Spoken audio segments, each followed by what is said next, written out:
Kaya ganun din sa mga kababaihan, mga kapatid. Sa kayon, ang kasing kulay na yan sumasagisag ng kalinisan. Okay? Kalinisan. Kaya po, ang ating makakaulayaw dito is ang Holy Spirit. Now, halimbawa wala kayong time, unahin muna ninyo rito, pag uwi niyo sa inyo, ay kinakailangan magsimba na kayo. Ha? Para wala pong masabi ang mga nagmamanman sa atin. Kasi para po sa atin, hindi natin sinasabing hindi mahalaga yung misa. Sa totoo lang, yan ang pinakamataas. Mahalaga yung misa. Okay? Subalit, ang misa ng Holy Spirit, mga kapatid, alam nyo ba, dito po right after na yung ating revival na yan, ang dami pong nakakaramdam ng ginhawa, kagalingan. Okay? Paano nafe-feel nila ang presensya ng Diyos na buhay. Kaya po, para sa inyong lahat, mga kapatid, magdala po tayo ng ating tinapay, of course. Alam niyo, sabi ng ating head servant, ganito yun. Magdala kayo ng isang rim na slice, o di kaya yung munay, at yung wala pong baon, bigyan natin. Bahagi na natin sila, no? Kasi yan po ang ating itataas. Itataas sa paniniwalang sa Gawa, chapter 2, verse 42. Nandoon po yan. Pagpipira-piraso ng tinapay. Ito'y ginawa ng mga apostoles. Dahil sa takot sila, anong ginawa nila? Para lang magawa nila yan. Pumapasok sila dun sa katakom. Ano ba yung katakom na yan? Libingan sa ilalim ng lupa. Dahil natatakot sila sa mga Romano, dahil sa kanilang ginagawa, kaya ginagawa nila, pumapasok sila doon. At doon nila ginagawa ang sharing of the bread. So bakit nagpipilit silang gawin yan? Mahalaga yan eh. Mahalaga yan ang sinasabi ng ating Panginoon. Okay? Mahalaga yan. Habilin yan eh. Kaya mga kapatid, yung pong pagdala-dala ng tinapay, huwag po natin kaliligtaan yan. Ano pa? At ang Biblia, iikot po natin yan, mga kapatid. Iikot natin yan. At yan ay isang patutuo. Nung gamitin po natin yan, doon po sa Jericho March. Doon po sa may batasan. Okay? At wag natin kalilimutan, ipanalangin na nawa, mawala na sa isipan nila ang RH bill na yan. Mawala na yan. Ano ba naman yan? Kontra yan sa salita ng Diyos. Umayo kayo't magpakarami. Tapos ang gagawin mo naman, papatayin mo yung binhi. Ilalaglag mo. Bakit? Sino ka ba? Diyos ka ba?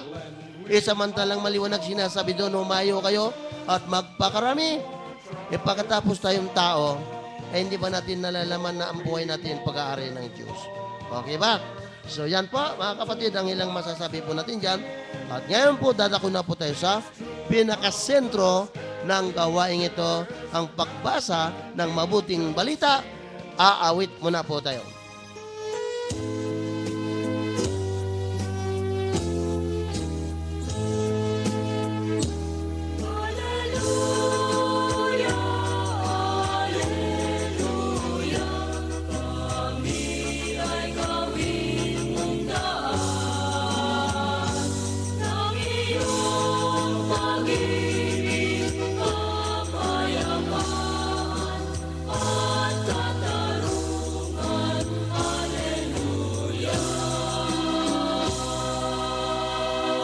Ang atin pong mabuting balita ay ihahatid po sa atin ang ating kapatid, Sister Jenny Lapera. Ang pag-ibig at kapayapaan ay sumaating lahat. Amen. Ang mabuting balita ayon kay San Marcos. Papuri sa iyo, Panginoon. Ang pahayag ni Pedro tungkol kay Jesus. Si Jesus kasama ang kanyang mga alagad ay nagtungo sa mga nayo ng Caesarea, sakop ni Filipo. Samantalang sila'y naglalakbay, tinanong niya ang kanyang mga alagad, "Sino raw ako?" Ayon sa mga tao, sumagot sila, "Ang sabi ng ilan ay si Juan Bautista kayo. Sabi naman ng iba, si Elias kayo. At may nagsabi pang isa, kayo sa mga propita. Kayo naman, ano ang sabi ninyo?" Sino ako? Tanong niya. Kayo ang Kristo, tugon ni Pedro. Huwag ninyong sasabihin kanino man kung sino ako. Mahigpit na utos niya sa kanila. Ito po ang mabuting balita ng Panginoon. Pinupuri natin ang Okay. Glory to God, glory to you, Jesus, Holy Spirit. Okay, so mga kapatid, pakinggan po natin ang awitin.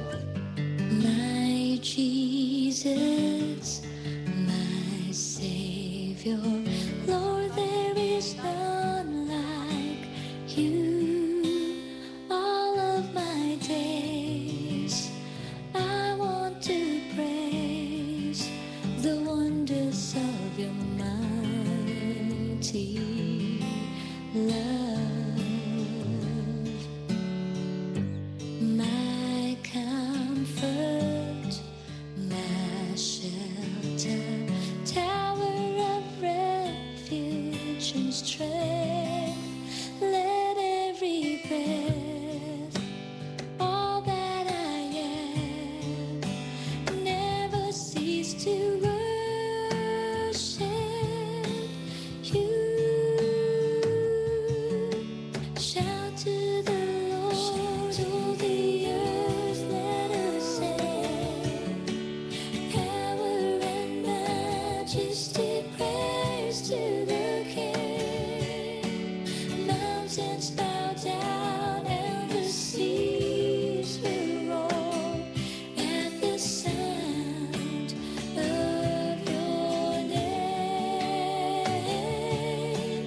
I sing for joy at the work of your hands. Forever I love you, forever I'll stand. Nothing compares to the promise I have in you.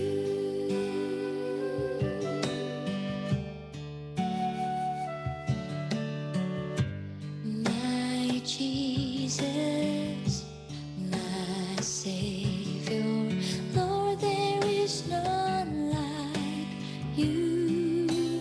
All of my days, I want to praise the wonders of your mighty love.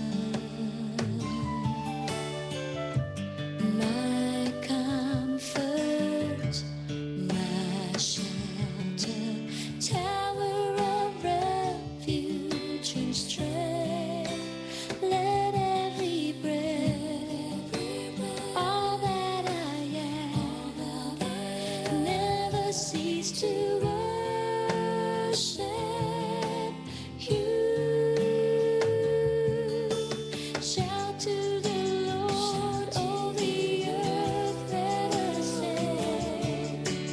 Power and majesty, praise to the King. Mountains bow down and the seas will roar at the sound of your name.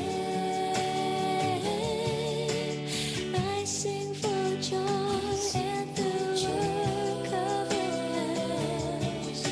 Forever I love you, forever I'll stand. Nothing compares to the promise I have. Nothing compares to the promise I have. Nothing compares to the promise I have in you. Purihin ng Panginoon. Glory to God, glory to you, Jesus.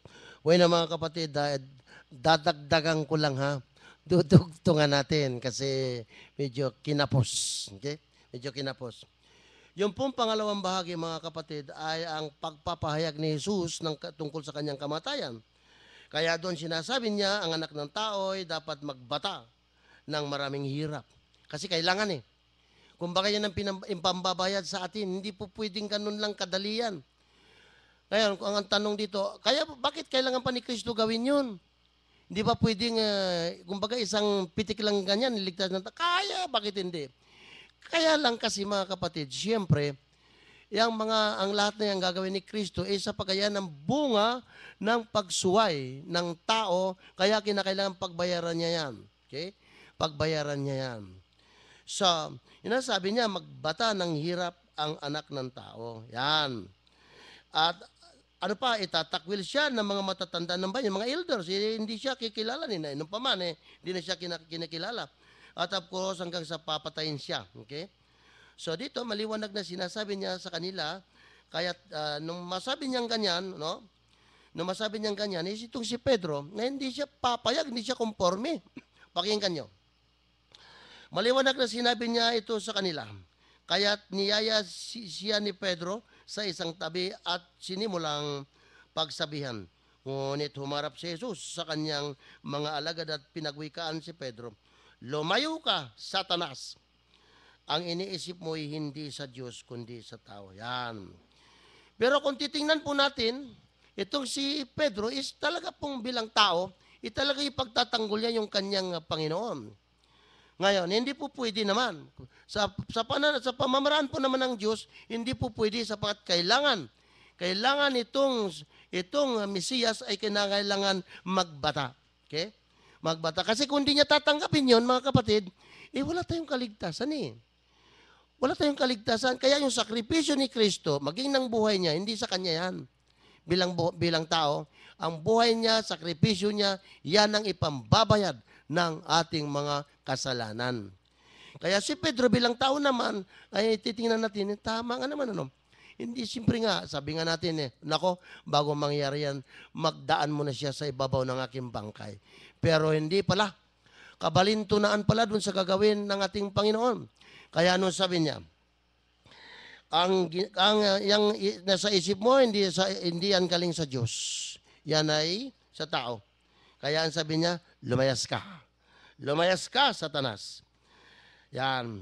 Kaya doon, makikita po natin mga kapatid, doon sa unang bahagi po, ay meron pong dalawang katanungan.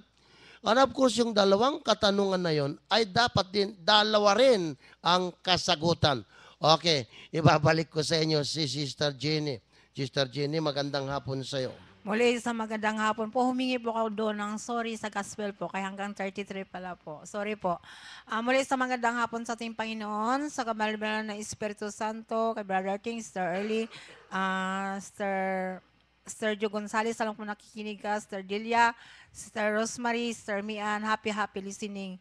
Doon sa gospel po, siyempre po, natatats rin po ako yung pangalawa po, yung magbata ng hirap.